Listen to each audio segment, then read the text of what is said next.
Jean 14:30. Car le prince de ce monde vient. Il n'a rien en moi. Alors salut à tous, c'est votre frère Mardoché et nous voici pour une nouvelle vidéo. Alors comme d'hab, je t'invite à t'abonner et activer la cloche pour ne rien manquer, sinon on se retrouve tout de suite après l'intro.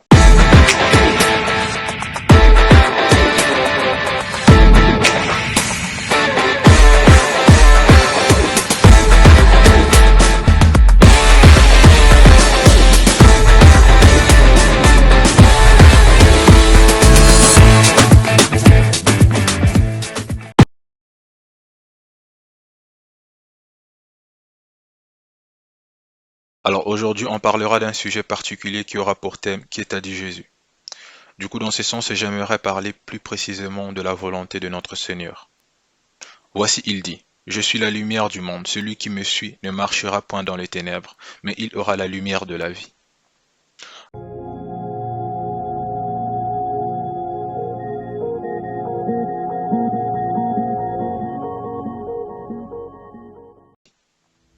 Alors Jésus-Christ a fait toutes ces choses pour nous montrer le chemin, nous montrer la marche à suivre, genre pour dire « faites comme moi ». Il était 100% homme, alors viens pas me dire « ouais lui il était Dieu ». Car il a été crucifié comme un homme, et que lui étant Dieu sur cette terre, attends qui aurait pu le toucher. Alors arrêtons de trouver des raisons qui nous gardent dans le péché au nom de l'amour. De quoi vous parlez? Je comprends, oui, effectivement, le truc est qu'on parle bien trop souvent des choses qu'on ne comprend pas toujours réellement le sens. Voilà pourquoi on est perdu et mourant dans l'ignorance. Écoute mon frère, ta petite foi ne réjouit pas Dieu. Oui, cette foi où tu doutes à chaque fois. Lui veut réellement te donner une forme de foi qui lui est agréable. Le truc est que tu écoutes beaucoup plus les hommes que Dieu. Oui, tu as appris ça, mais qu'est-ce que lui t'a dit? Oui, Jésus t'a dit quoi? Moi je te parle de Jésus, tu me parles des hommes de l'Ancien Testament. Qu'est-ce t'a dit Jésus?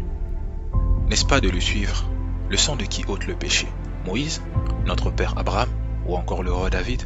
Qui a été 3 fois saint? Et qui demeure saint?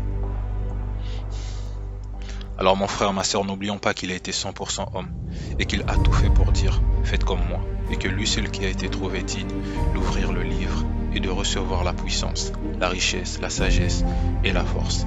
Et si le Saint-Esprit est là, c'est justement pour nous aider, car cela n'est ni par notre force mais par son esprit, qui nous fortifie et rend capable de surmonter n'importe quelle tempête. Alors arrêtons d'essayer de comprendre Dieu selon nos logiques, notre manière de penser ou selon ce que l'on entend du monde. Car il est écrit, la foi vient de ce qu'on entend, et ce qu'on entend doit venir de sa parole, pour nous faire grandir dans la foi qui lui est agréable. 1 Jean 3:24. Celui qui garde mes commandements demeure en Dieu, et Dieu en lui, et nous connaissons qu'il demeure en nous, par l'Esprit qu'il nous a donné. Ici nous parlons de l'Esprit Saint. Et qui est l'Esprit Saint? N'est-ce pas l'Esprit de vérité? Continuons. Jean 14:21. Celui qui a mes commandements et qui les garde, c'est celui-là qui m'aime, et celui qui m'aime sera aimé de mon Père. Je l'aimerai et je me ferai connaître à lui. Jean 15:10. Si vous gardez mes commandements, vous demeurerez dans mon amour, de même que j'ai gardé les commandements de mon Père, et que j'ai demeuré dans son amour. Je vous dis ces choses, afin que ma joie soit en vous, et que votre joie soit parfaite. 1 Jean 5:3. Car l'amour de Dieu consiste à garder ses commandements, et ses commandements ne sont pas pénibles.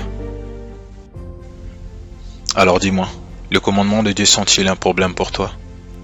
Si oui, c'est qu'il y a un problème, et Jésus-Christ doit réellement prendre place dans ton cœur. Alors c'était votre frère Mardoché, je t'invite à prier et à laisser le Saint-Esprit te conduire.